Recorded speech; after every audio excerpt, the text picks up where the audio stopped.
In first question हमें बताना है कि इनमें से कौन रैशनल है और कौन इर्रेशनल। तो रूट 5 की वैल्यू होती है 2.236 and so on. Means non repeating, ना ही रिपीट हो रही है और ना ही एंड हो रहा है, यानी कि टर्मिनेट नहीं हो रही है, तो non terminating.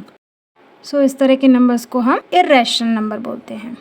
In second 3 + √23 minus √23, तो माइनस हो जाएगा, कैंसिल, 3 आ गया। ये तो रैशनल नंबर है, एंड पॉइंट है और रैशनल नंबर है 3।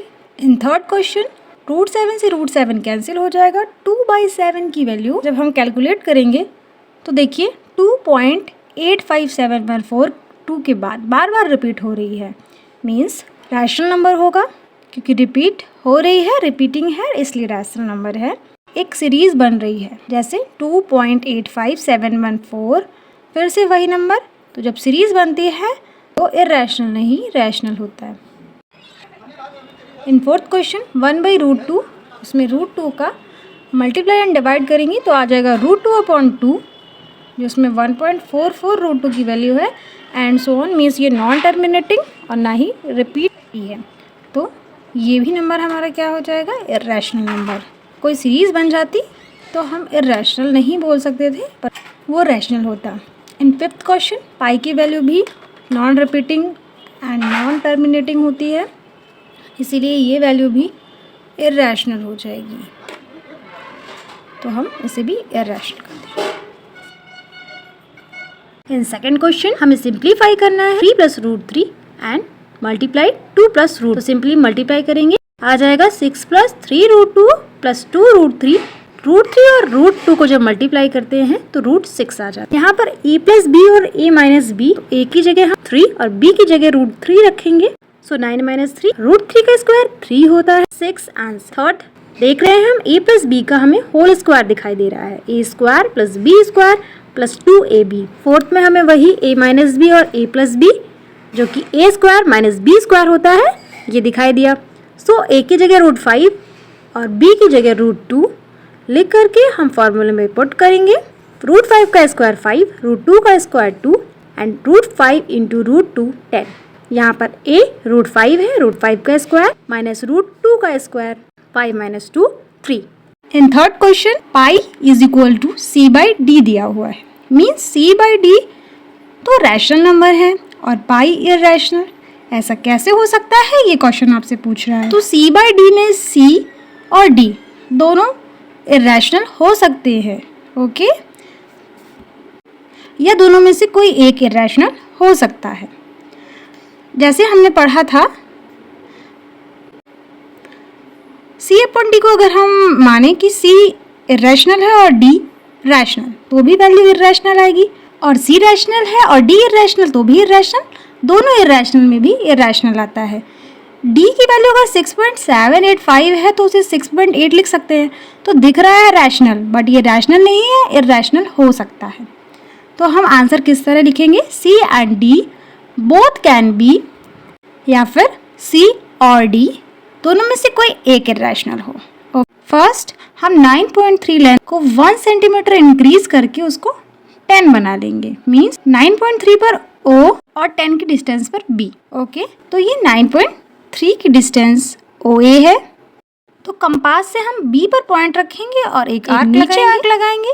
A पर कंपास रखकर एक आर्क लगाएंगे, एक नीचे आर्क लगाएंगे। ये हमने क्यों किया, क्योंकि हम 10 सेंटीमीटर की लाइन को बाइसेक्ट कर रहे हैं, तो इस तरह से हमने आर्क लगाकर बाइसेक्ट कर लिया AB को, तो AB बाइसेक्ट हो गई, 5 में ब्रेक हो। कंपास की नोक को मिड पॉइंट पर रखेंगे इस तरह से, और पेंसिल की नोक को A पर रखकर सर्कल बना लेंगे, तो कुछ इस तरह से सर्कल ड्रॉ करेंगे। ध्यान रखिएगा, कंपास की नोक को मिड पॉइंट पर और पेंसिल की नोक को A पॉइंट पर, इस O पॉइंट को ऊपर सर्कल में मीट कराएंगे in straight form, means 90 degree. अब ये जो लाइन, यही लाइन √9.3 है, ये पूरी लाइन 9.33। अब हमने √9.3 फाइंड कर लिया, अब इसे ही हमें नंबर लाइन में रिप्रेजेंट करना। ध्यान रखिएगा ये 90 डिग्री की लाइन है। नंबर लाइन पर रिप्रेजेंट करने के लिए लाइन को कुछ इस तरह बढ़ा लेंगे, इंक्रीज कर लिया y तक, तो OM लाइन जो है हमारी √9.3, इसको हमें नंबर लाइन में रिप्रेजेंट करना है। इतनी ही डिस्टेंस लेंगे हम कंपास में और एक आर्क लगा देंगे, सिंपली आर्क लगा देंगे, तो हमने √9.3 को आर्क लगा के नंबर लाइन में रिप्रेजेंट कर दिया। ओके, ये स्ट्रेट लाइन थी रूट 9.3। इसको हम ऐसे सर्कुलर फॉर्म में भी या आर्क लगाकर नंबर लाइन में डिनोट कर दिए हैं। लेट्स रिकॉल, ये ए पॉइंट था और ये बी पॉइंट था। 10 सेंटीमीटर की डिस्टेंस थी। 9.3 सेंटीमीटर की डिस्टेंस पर हमने ओ बना लिया था। ओ से हमने 90 डिग्री का एक एंगल बनाया है और मिड पॉइंट कर लिया। से 90 डिग्री पर लाइन खींची जो कि रूट 9.3 थी, उसे ही हमने नंबर लाइन में रिप्रेजेंट कर दिया।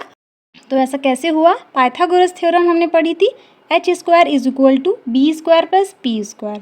तो इस फिगर में पाइथागोरस थ्योरम कहाँ पर बन रही थी? CM हमें दिख रहा है हाइपोटेनस, OC बेस और OM परपेंडिकुलर। तो इस तरह हम लिख सकते हैं CM² = OC² + OM²।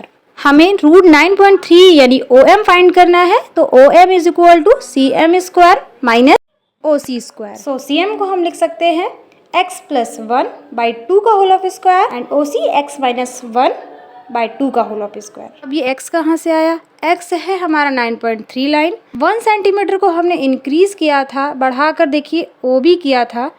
यही x + 1 डिस्टेंस CM है, OC x - 1/2। और जब इसे सॉल्व किया, सिंप्लीफाई किया, तो OM = √9.3 आया। तो देखिए √9.3 OM डिस्टेंस, इसे ही हमने नंबर लाइन में रिप्रेजेंट किया है। कुछ हेल्प मिली हो वीडियो से तो सब्सक्राइब करें। इन फिफ्थ क्वेश्चन, डिनोमिनेटर को हमें रैशनलाइज करना है, तो 1/√7 में √7 का मल्टीप्लाई एंड डिवाइड कराएंगे तो √7/7 आ जाएगा।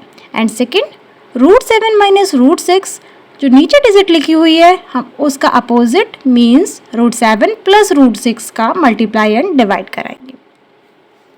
सो √7 + √6 और नीचे हम देखेंगे हमें फॉर्म दिखाई दे रही है a - b और a + b की, तो a² - b²। ओके, देन ऊपर √7 + √6 एंड नीचे √7 का स्क्वायर 7 एंड √6 का 6। So answer √7 + √6। ओके, एक बार रिकॉल करते हैं। √7 - √6 एंड √7 + √6 a - b और a + b के फॉर्म में लिखे हुए हैं, जो होता है a² - b²। तो फिफ्थ के थर्ड पार्ट में 1/√5 + √2, तो इसका अपोजिट लेंगे, मीन्स √5 - √2 का हम मल्टीप्लाई एंड डिवाइड करा देंगे। तो नॉमिनेटर में √5 - √2 एंड डिनोमिनेटर में हम देखेंगे फॉर्मूला बन रहा है a + b a - b which is equal to a² - b²। So √5 का स्क्वायर और √2 का स्क्वायर, सो नॉमिनेटर में सेम लिख देंगे और √5 का स्क्वायर 5 और √2 का square 2। √5 - √2/3 answer. In fourth question, 1/√7 - 2 denominator के अपोजिट साइन मीन्स √7 + 2 का मल्टीप्लाई एंड डिवाइड कराएंगे, तो √7 + 2 और नीचे फिर से वही फॉर्मूला बनेगा √7² 2 का स्क्वायर। कैसे बना था? √7 को हम a और 2 को b लेट करेंगे, सो a + b और a - b a² - b² बनेगा। तो √7 का स्क्वायर - √2 का स्क्वायर, √7 का स्क्वायर 7, 2 का 4, √7 + 2/3।